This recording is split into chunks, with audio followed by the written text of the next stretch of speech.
Would you like to play some football?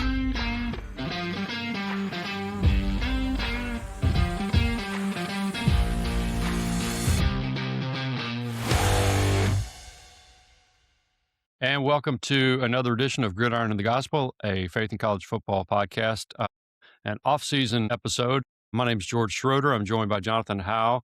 And today it's great to be joined by Gus Malzahn, former coach at Auburn, former coach at UCF, recently retired after spending some time as offensive coordinator at Florida State.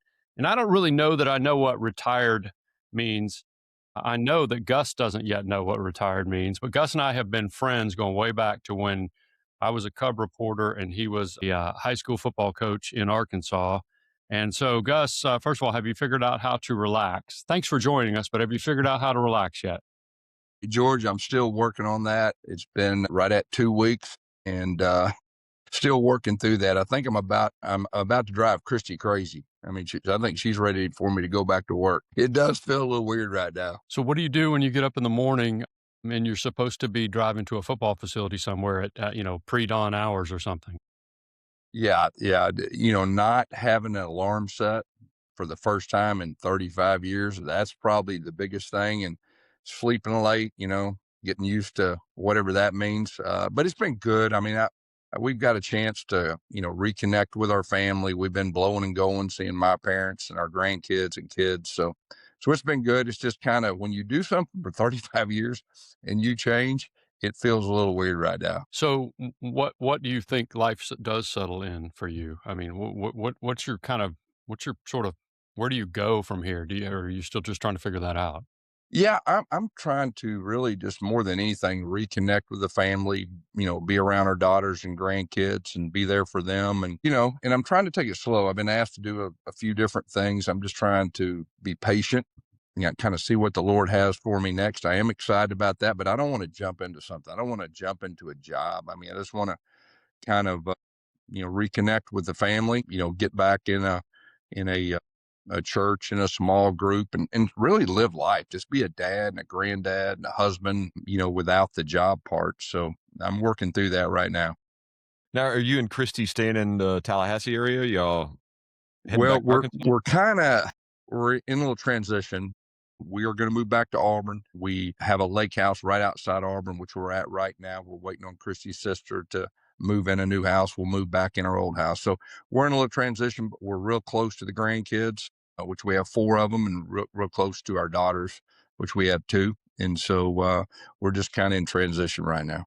So Gus, we've known each other a long time. For a lot of that period of time, you were a head football coach, whether it was at the high school level or in college for the second half of your career. But at a certain point, you're not retiring from being a head football coach. You were offensive coordinator. You had dropped back already to be an offensive coordinator. Maybe that's not the best way to put it, and we talked just a little bit about that, but could you explain kind of, hey, what was the thought process even from not being a head football coach anymore, but wanting to be an offensive coordinator? And so going to Florida State with Mike and Norvell and going Yeah, there. I'll kind of take you back to 4 years ago, George.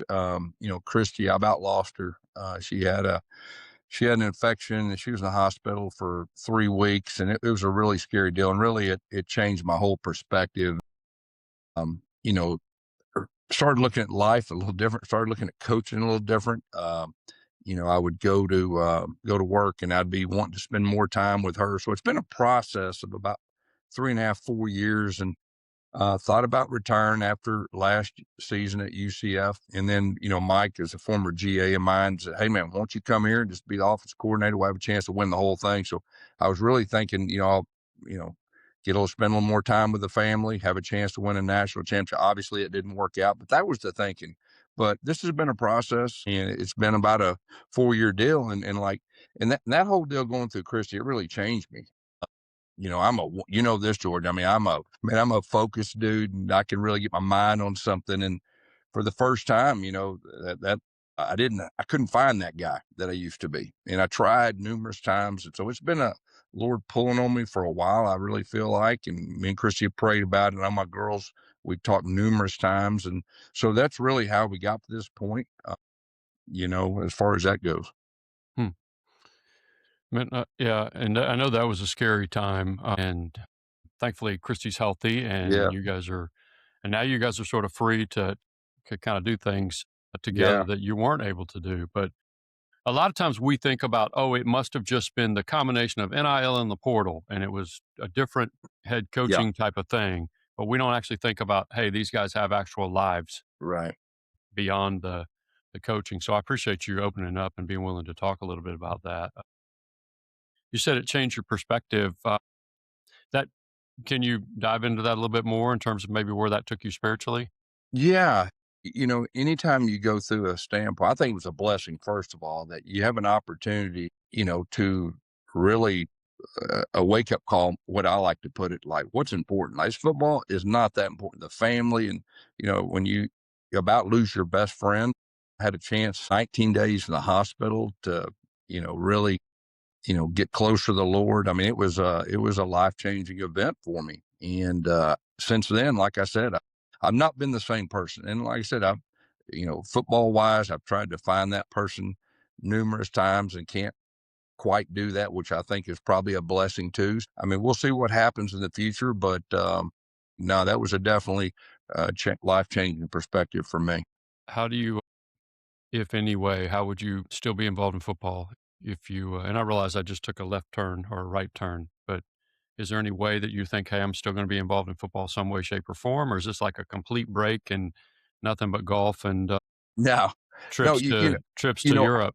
Yeah, I think more than anything, it's the coaching part that I'm taking a break from. I love football and love being a part. I just like right now, I just don't want the job part. I'd like to do something to stay involved a little bit with football, but I don't know what that is. But it's just the coaching. College football is a grind. I mean, from a coach's standpoint, if you're going to have a chance to, at a high level, at a place that wants to win championships, I mean, it's a 365-day a year job. And like I said, I've been in college football for 20 years, and the college football age is in dog years now. It's really something. You don't have much time, a couple weeks, 3 weeks maybe out of the year to really focus on your family. And for me, it was hard to turn it off. I mean, like even if you're with your family, that phone and recruiting, it's just not.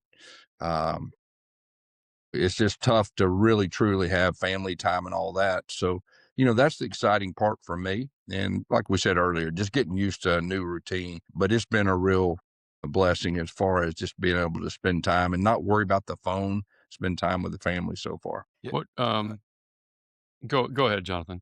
So, you talk about the 365 day a year job. I mean, we know that the life of a coach is demanding.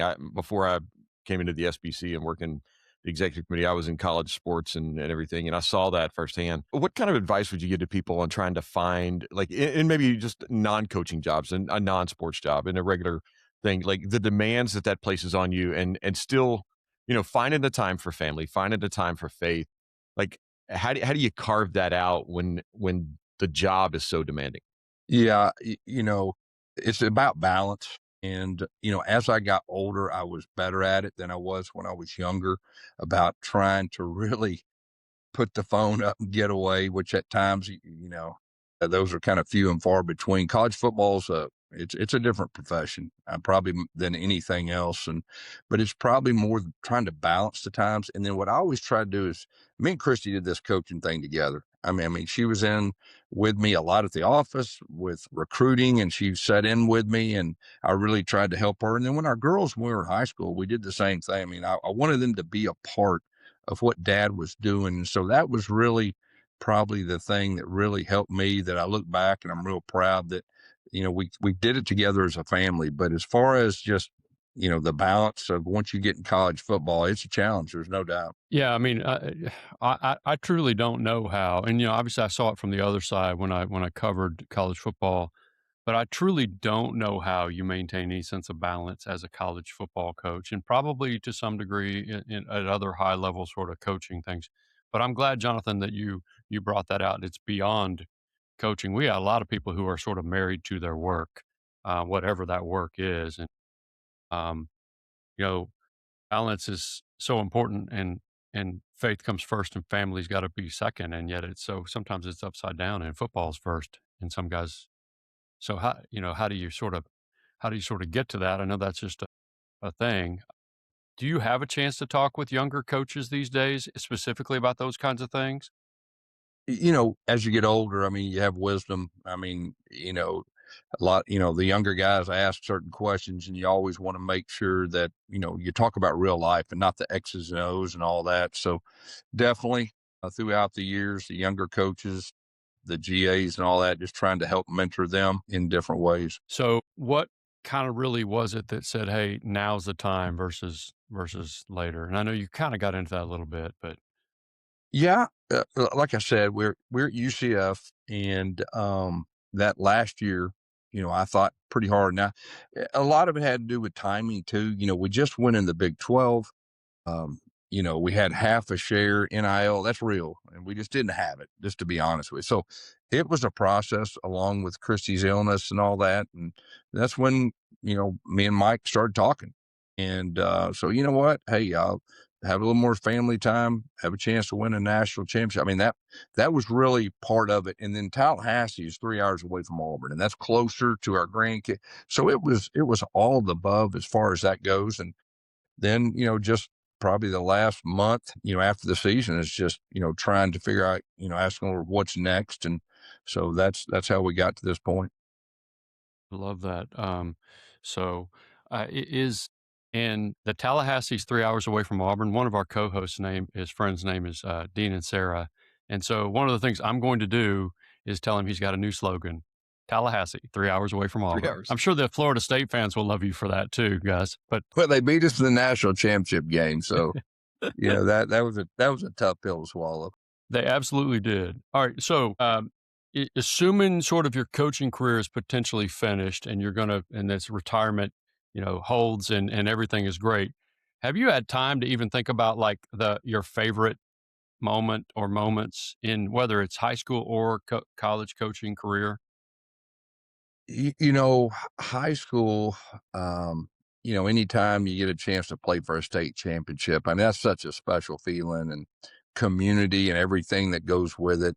That's really what stands out. We had a game when Rhett was a sophomore, and we played Junction City, and we won 70-64 in a quarterfinal game. It may have been 1999, something like that. And that one game, honestly, that was the hurry up, no huddle year. The first year we started playing fast, and we got down 35-0, came back. That was probably my favorite game in high school, if I had to pick one, because it kind of changed the trajectory and really, gave me confidence that, hey, this no huddle stuff, it works, and so that had a lot to do with it. In college, the kick six is pretty cool. There's no doubt about that, to be a part of something that is crazy as that. But probably my favorite game was 2010. We had Cam Newton.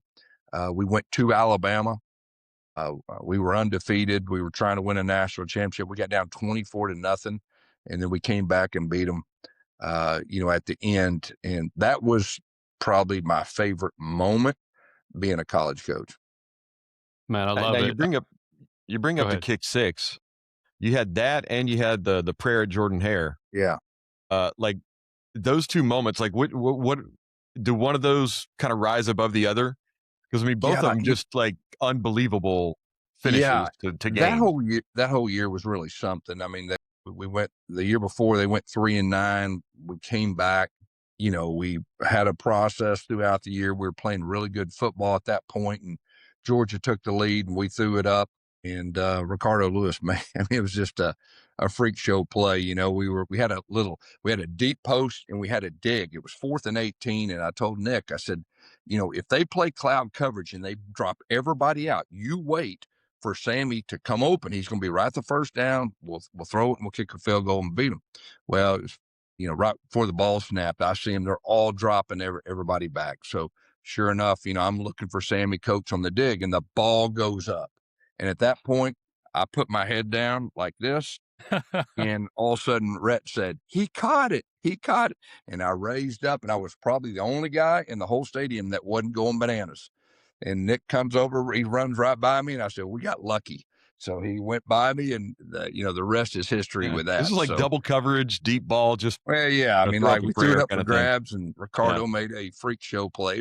It was really unbelievable. And then, 2 weeks later, that's when the kick six happened. And, when you're coaching a game, like, I knew it was pretty big and all that, but, they rushed the field and you're going to the SEC championship. I mean, it's an unbelievable feeling. But I didn't realize how big it was until I got home. So we got home, and me and Christy were sitting in bed, and we turned on Sports Center, and I saw the play, and I went, "Oh my!" I said that's going to be remembered forever. So it was kind of one of those like surreal moments. Like, did that really just happen? And so it's really neat. Even when you see it, it kind of gives you chills even today. I've got a friend who's a huge Alabama fan. I got a few of those, and there was a time, and I'm sure it still happens, when the SEC Network in the off season, like this time of year, would Yeah. they play the old games, and they would play that game, and I would wait until it got to about the last 2 minutes, and I would start doing real time play by play on Twitter, and he would call me inevitably to say stop doing that, and I would, and so, but. That is a game Nick that will Saban just turned off the podcast, by the way. He just No, that's right. Well, Nick's a longtime listener. faithful Nick, listener. come on back. Yeah. So, Yeah, hey, so really, before, I thought it was going overtime. I mean, we scored with like 30 seconds left, and we had the momentum. The place is going crazy, and we hit Sammy Coates on a RPO, one of the first probably RPOs that made headlines. And so really, I was thinking that. So it's kind of funny how that thing ended up, being the kick six. well, somebody stole your visor and then they gave it back to you in the They did. later, right? I He understand just that. snatched that dude, man. The biggest moment, you're on CBS, and one of your fans snatch it. And like, hey, and just took my visor. He gave it back. So, I forgave him. No, that's good. Hey, that play though. So, we look at that, and Nick Saban kind of politicked for the 1 second to kick this long And he field was goal. getting it. I mean, you knew he was getting it. Now, he's Nick course. Saban. So I He's told Nick the guys Saban. on the headset, hey, guys, get ready. He's getting the second back. That's just something you kind of know, if you're in the SEC long enough coaching against him. So he got the second back. It's a long field goal, and I don't remember what it was. Yeah. But take me through the decision to put somebody back there in the end zone. Yeah. So they had their backup kicker in. Their kicker had missed 2 field goals, and they had this young freshman, and something didn't seem right, to be honest with you. The wind was blowing a little bit, in their face, and I was saying, surely, something ain't right. Well, I was going to freeze the kicker. Our safety was back underneath the goalpost, and so we froze him and said, you know what? Let's put Chris Davis. So we flipped him just on the move. And, they had 2 defensive ends that were the wings. They're the only 2 guys that can make the play. And so, hey, man, just block those 2 defensive guys, and if it's short, we'll have a chance. And so, about halfway there, I saw it was going to be short. And so then I look, and Chris catches it, and he comes down the sideline. And of course, I was looking, is he going to go out of bounds or whatever? He didn't. And I'm probably about the 40-yard line. And as soon as he gets by me, there's not a white jersey within 15. So what do you do as a coach? There were some good blocks. So you look back and you say, okay, no flags. And I watched it up on the big screen going back. And it was like, did we just beat them like this? I mean, it was like really a weird feeling. Go across, shake Nick's hand. I don't even know if we said anything. It's like you kind of look at each other like, but then they stormed the field, and the dude stole my hat. So it took me and Christy, it took us 15 minutes to get in the locker room from midfield. I mean, they were trying to tackle us. It was a pretty crazy scene. Oh, man. Love it. You keep talking about Rhett. You're talking about Rhett Lashley. He's the SMU coach. He played for you at Shiloh Christian School in Springdale, Arkansas. Was your protege offensive coordinator for a lot of years at Auburn. You've got a coaching tree, right? So you've got Rhett, you've got Eli Drinkwitz, Mike Norvell was with you at Tulsa, I think. Yeah. So one of the things I think you're going to do, just in us talking about, is you're going to go visit some of those guys when you can. Can give us kind of a hint of kind of the guys you want to go visit and just talk with? Yeah, probably to get the football fix, this spring or summer, I'm going to go visit our guys. And like you said, I'm going to go visit Brett and watch him. Eli, up at Missouri, he's doing a super job. Jay Kenny at Texas State's one of my guys. I probably may go visit him too. So, just to be able to hang out and watch those guys do their thing. All those guys are doing, a wonderful job. And the thing about those guys is they're great people and they're in it for the right reasons. They're great examples for their players.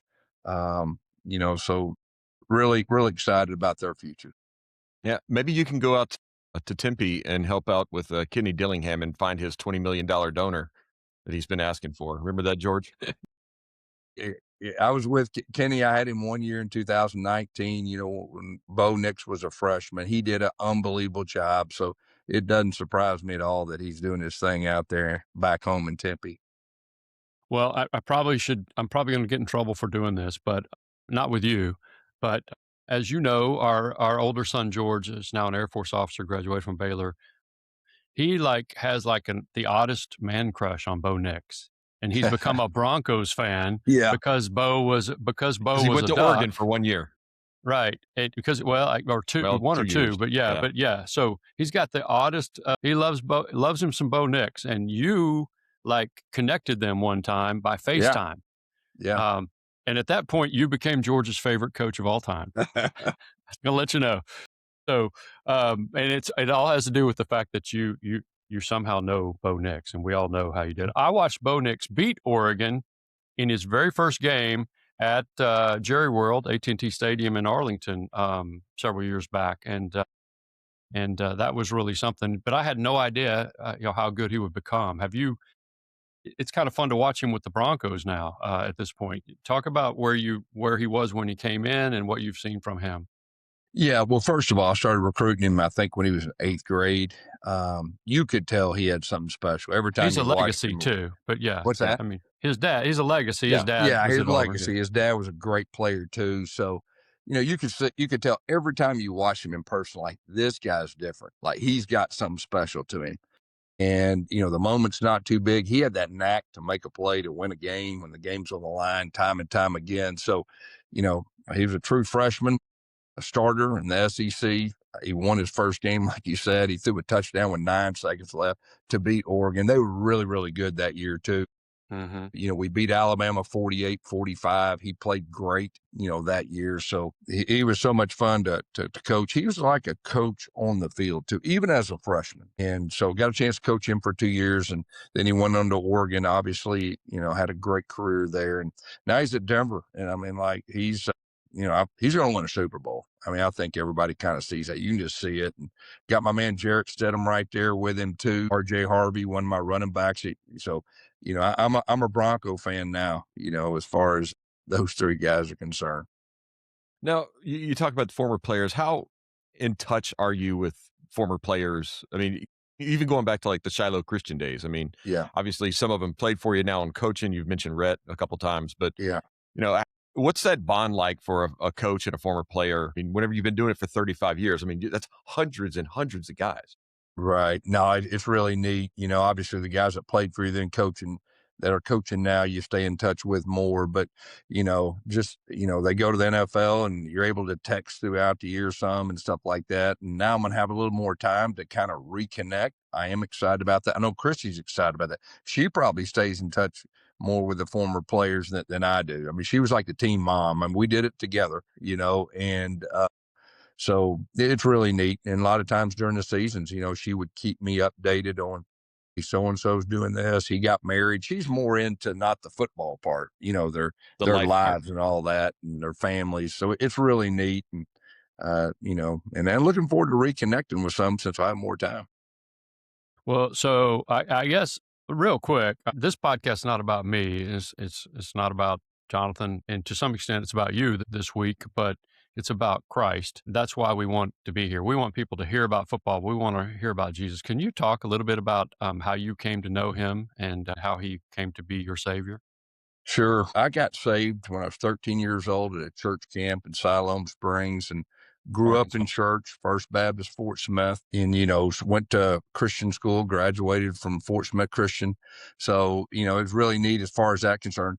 Went to college, went to Hughes High School, and probably the first 3 years, I was trying to figure out who I was as a coach and everybody around me. I mean, they're cussing, carrying on, all that. And then I think it was 1994. The Lord started convicting me, like, that this isn't who I want you to be. And, it was 1994, and I remember I got down the 50-yard line and rededicated my life to the Lord and started looking at coaching as my ministry. And Mm-hmm. that's when everything changed for me. Wow. Of course, George, I got a chance to meet you, in 1994. We went to the That's state true. championship, and That's when everything changed for you. No, that's I'm when kidding. everything Yeah. changed right there. Yeah. And, You and then, overcame that problem, but yeah. okay, and then, the next year, I got a chance to go to Shiloh Christian High School. Jimmy Dykes was the athletic director. He hired me, and I was there for 5 years. And the football was unbelievable and all that, but really, the accountability of for a young Christian coach with a young family, that was really crucial for my spiritual foundation for the rest of my career. So, it's really been a process, and it's been really neat to look back. And like I said, that the Lord's put me in places I never dreamed of. And I've been living a dream, and it's really been unbelievable. Well, I mean, being at a Christian high school that's sponsored by, created by, founded by a really good church there, Cross Church in Northwest Arkansas. I can only imagine what that must have been, how that must have been. And I appreciate the way you described that. So that's tremendous. So Yeah. you did, go ahead. And I do need to say this. Ronnie Floyd is one of my mentors, really spiritual mentors. And, Mm. he was a visionary, and I was a young coach. So even on the football side, just the dreaming part, I mean, that really, encouraged me in a lot of different areas, not just spiritually, but being able to, professionally dream. And so that really kind of gave me a foundation. That's when we started the hurry up, no huddle, like we talked about earlier. And I was kind of like one of the first, I guess, to, run the no huddle, a 2-minute offense the entire time. And that really helped project me, in my career.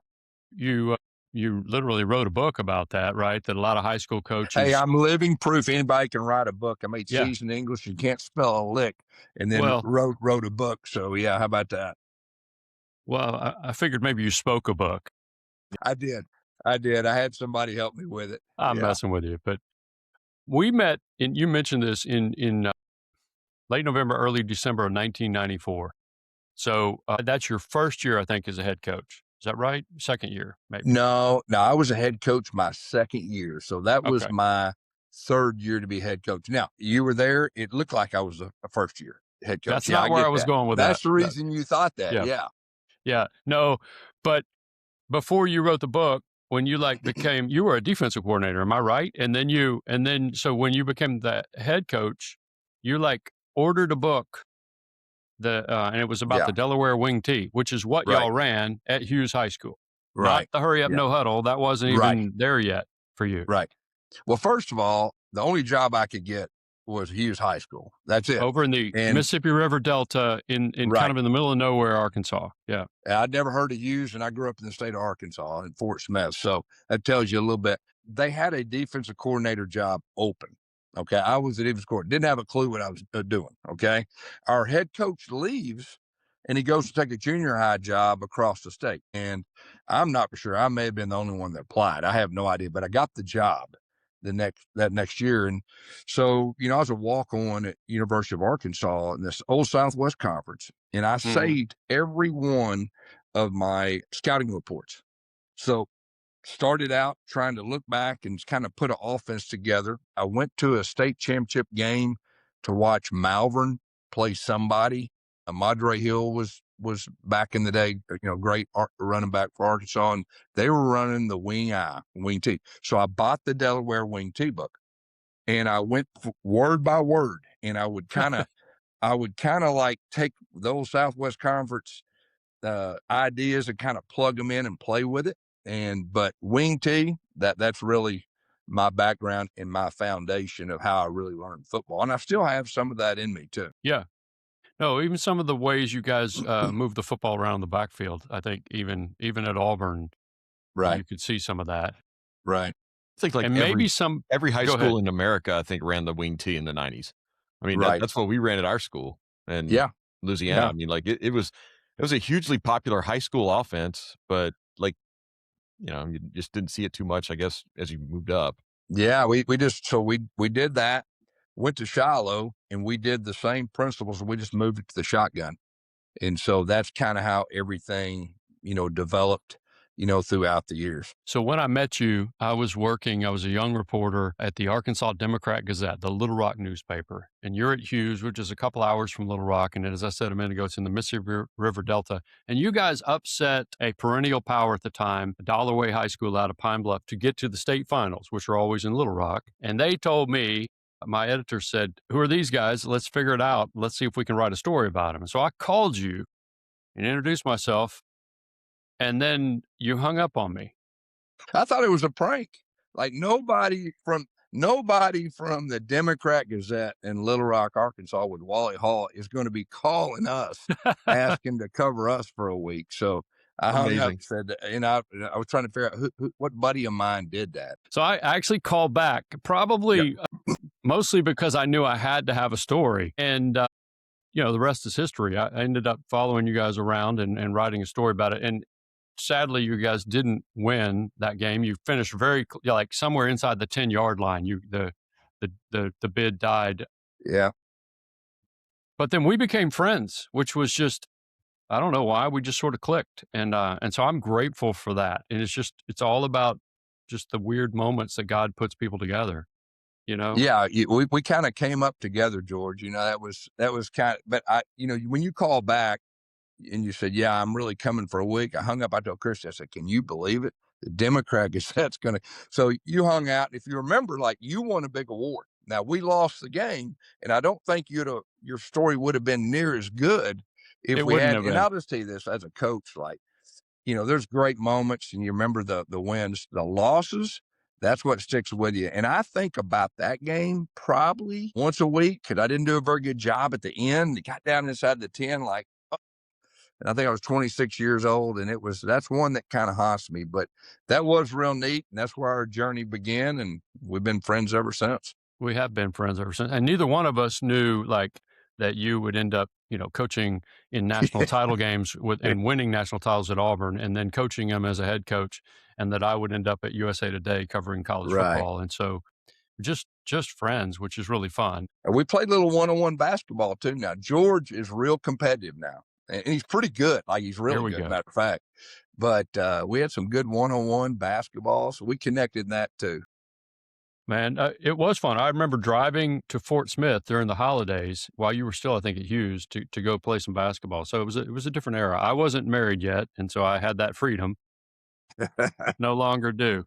So one more thing, though. So years later, they named the football field at Hughes High School after you. And then they shut down the school. Yep. Same year. So they never played a game at Gus Malzahn Field. Never played a game, undefeated at Gus right Malzahn Field.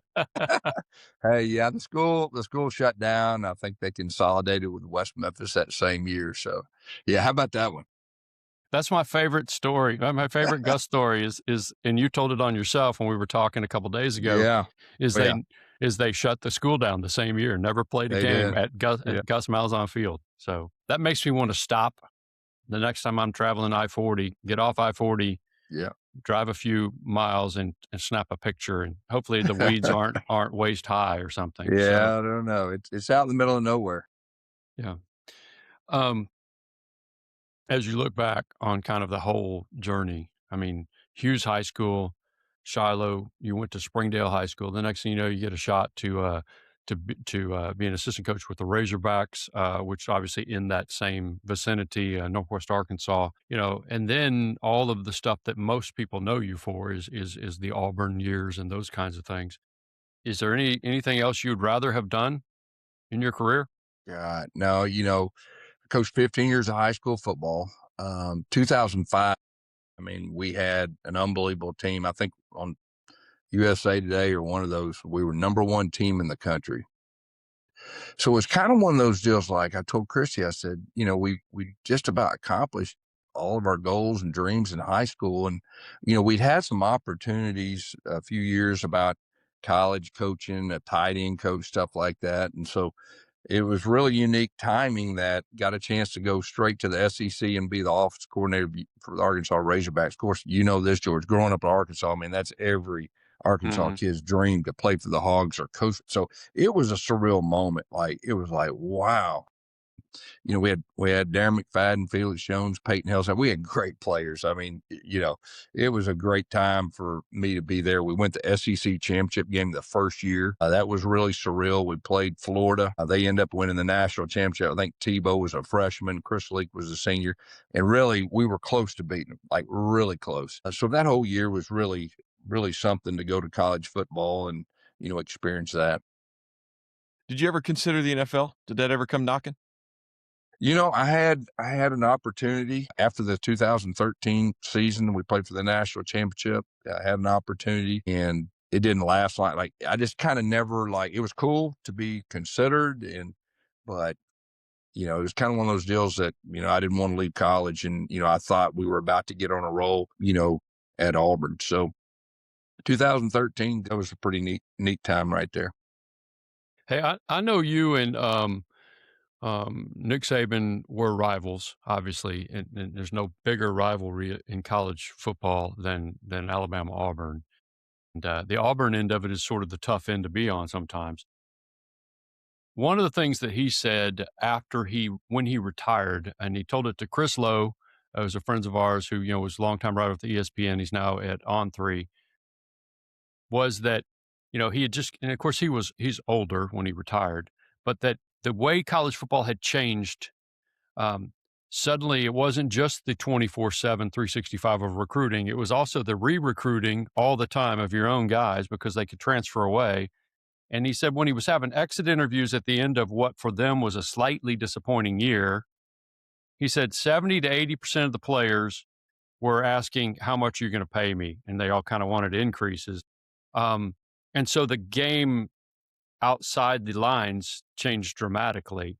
And regardless of what, so I wonder how much of that really impacted you and changed what a head coach did, or even what any kind of assistant head coach, whatever, did or does. I mean, how different is the game right now, 2026, Yeah. as we're heading into the season than it was 5 years ago, 6 years Yeah, ago? it's almost like a different profession in some ways. I mean, the job description changed dramatically, needing GMs and somebody to negotiate contracts, and who would ever thought that? And that had something to do with UCF too, not that we didn't have the money to compete, but even to have the off the field staff to properly have a chance to win a championship, and so it changed, a different game. The head coach's responsibility completely changed as far as that goes. The football is the football. It didn't change. On the field, it's still the same.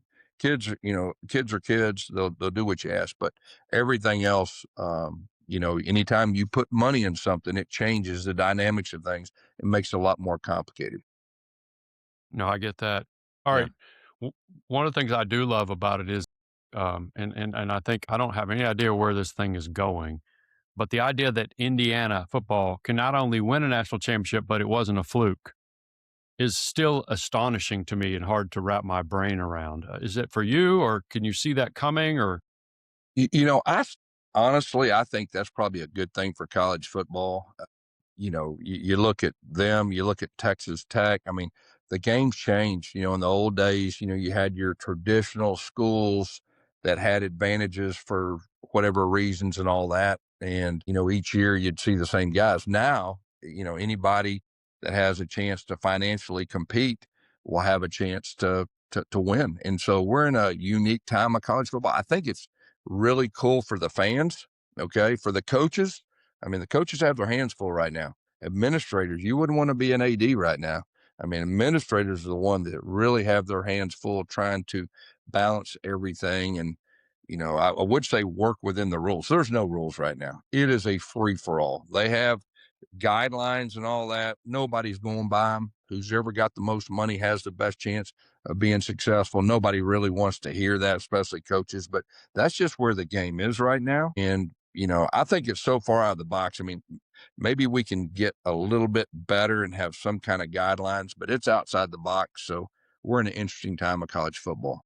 And Yeah. do you think the rise of the NIL, the money, the donors with, whatever, you know, is going on with the finances in college football, does that put the pressure? I mean, is it obviously, I think the pressure is higher on coaches now than it's ever been, but are we going to start seeing more of this 1 and 2 years and, moving on to the next guy like we have, in the NFL? I mean, Yeah, the yeah. Patriots, good example, got rid of their coach, first year for Mike Vrabel, they're in the Super Bowl. Are we going to try to, are we going to start seeing that in college where you know, people just moving on faster than they ever have before? That's a good question. I do think that is a very good possibility. Nowadays, as far as coaches, like probably the pressure on coaches is being in a program that doesn't have the money to compete. That's what's tough for a coach right now. Like the coaches want to be in a place where the pressure is to compete, but they have the financial resources to have a realistic chance to compete. I mean, that's what you're looking at. And as far as a coach goes, I mean, that they pay you a lot of money. You got to win. And so you kind of understand that, but you could definitely see that, people being a lot more impatient and win now, especially when they're putting up that kind of money. Hmm. Well, Gus, I guess we got one more question for you. You got any interest in doing TV? And I'm assuming people have interest in you doing TV, but That any that SEC is it is one thing that I'm considering. I'm trying to be a little patient, like I said, early, give it a couple months and see what happens. I would like to be involved in football, like I said earlier, doing something. I just don't know exactly what it is, but we'll see. I'm trying to be patient. I'm not a real patient person. You know that, George. So I'm I do trying know to be that. patient really for the first time in a long. No, Jonathan, he plays like the fastest rounds of golf in the history of rounds of golf, and also has no backswing. It's like a hockey slap shot. Well, it's worse. Hey, George, it's worse now. Now I'm about to get my golf game right, though. I really Okay, am. a time I'm for gonna. it? I may even get some lessons. come on. I've been pretty disappointed, the last few years out there hitting it. I love it.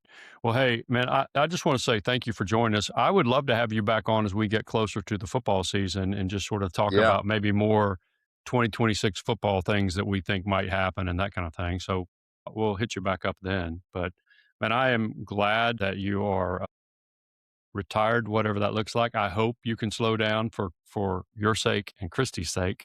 And I love that you guys are able to just sort of tool around the country right now without really having a set schedule. And I hopefully will connect in persons at some point. But it's been a great, and I know I speak for Jonathan here, just to say thank you for joining us. I really appreciate it. And I hope you're able to sort of share your witness in a way. And I know you've thought about that maybe you didn't have time to sometimes yeah, with coaches, but with other guys and college football fans.